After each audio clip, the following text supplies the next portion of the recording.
Good morning, good morning, good morning. Day 22. So today, I want to teach you the sixth and final stage of the pathway to freedom. And just like always, I want to do this very carefully because this stage is the most misunderstood of the six. The stage here is calmness. And some of you are already thinking, calmness sounds like the end of the road. Oh, finally I've arrived. It's the peace and serenity that I've always been looking for. The destination, the goal is for me never to feel intensity, to arrive at a place of serene equilibrium. Well, that's not what calmness is. That's not what this is. In this framework, calmness is not serenity as a mood. It is not the absence of feeling. It is not emotional flatness or spiritual disengagement or the kind of carefully cultivated stillness that requires constant effort to maintain. Calmness is certainly not passivity.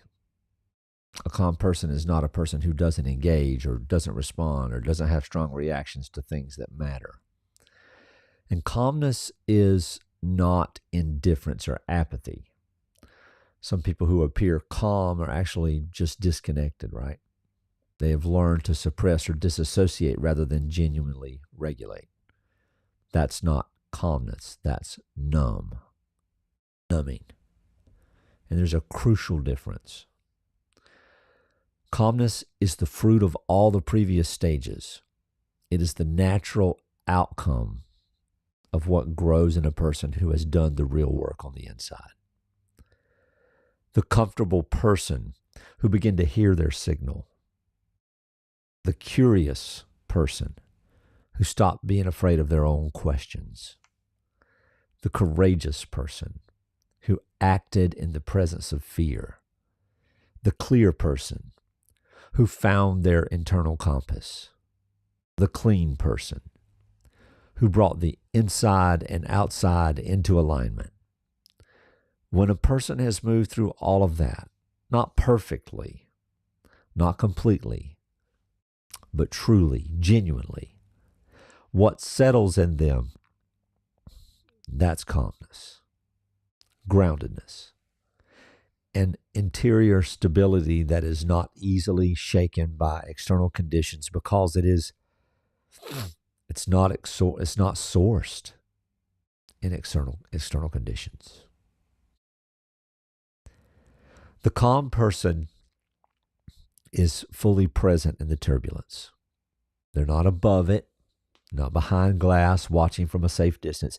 They're in it, feeling it fully, engaging with it, but not driven or governed by it, not swept away. They do not lose themselves inside of it. That's the distinction. The turbulence is real. The engagement is real. The feeling is real, but the self stays. The compass holds. The north is findable even in the storm.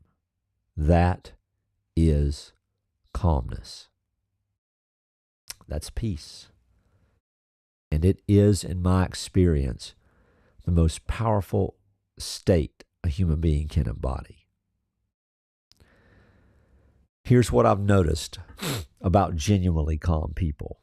And I want you to notice this because it runs counter to everything we're taught about strength and power. The calmest person in a room is almost always the most powerful.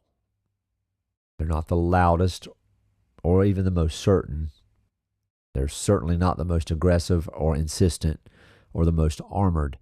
The calmest, the one who doesn't need the room to go a particular way in order to stay who they are. The one whose interior is not threatened by the external conditions around them. There's an authority in genuine calmness that no other posture can replicate because it communicates without a word, just through presence. I'm not here because I need something from this room. I am here because I have something to offer it. I say it this way sometimes when people ask in professional settings, so what do you bring to the table? And I pause and I say, the table. And whether this goes the way I'd prefer or not, I will still be exactly who I am when it's over. See, that is the presence that genuinely calm people carry. And it comes not from never being shaken, but from having been shaken enough times to know that they are going to be okay, that the compass holds, that they can return to self, that the self is stable even when the circumstances are not. The calmness that I live in presently is different from anything I've experienced before in my life. Let me see if I can describe it in some specifics. It is not the absence of feeling. I feel things more deeply now than I ever have. I am moved by beauty, by injustice, by the specific grace of watching someone do the work inside and find themselves on the other side. I feel all of it. What's different is that the feeling moves through me without sweeping me away, like water through a riverbank. It moves. It is real. It has weight and direction, but the bank holds. The shape stays. The river flows, but the land remains. There are external circumstances in my life right now, 3 years ago or over 3 years ago, that would have completely destabilized me. Anxious, reactive, managing, performing, grasping, all these things, all the things that the false self does when it feels threatened. Today, I move through those same circumstances with a groundedness that continues to surprise me, honestly. Not because I don't care, because I know who I am. I know my heading. I have enough evidence of my own resilience that the turbulence registers as turbulence, not a threat. That is what the work produces.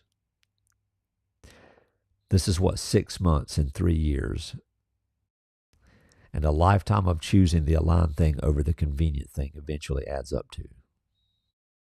The calmness is real, and it belongs to anyone who is willing to do the work to get it there.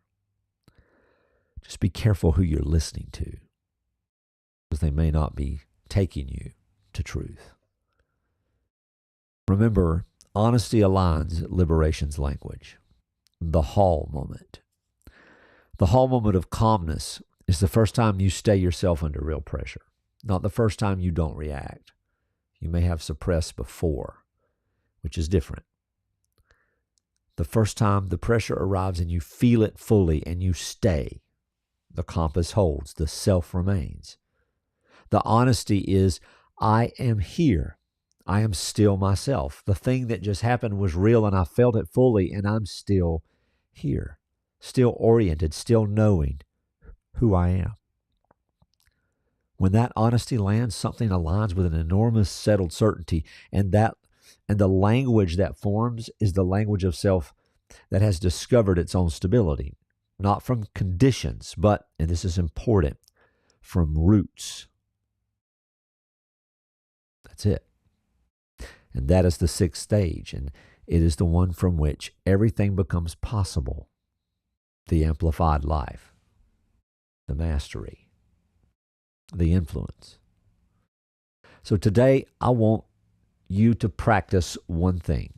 The next time you feel yourself getting reactive, the pull toward anxiety, urgency, or the managed response, those things, I want you to pause, one breath, and ask, who am I in this moment, apart from what I feel is about to happen or is happening? You don't have to resolve anything. You don't have to even become calm immediately. Just insert one moment of genuine presence between the stimulus and the response. That gap, that one breath, that one moment of choosing presence over reaction is where you'll find the beginning of this stage. So this is day 22. All 6 stages now on the table. Tomorrow we look forward. What you build after the fire, as the fire, not what you're recovering from, what you're building toward. Because remember, freedom is not freedom from anything. It is freedom for life. So be well. I'll see you in the morning. Let's set you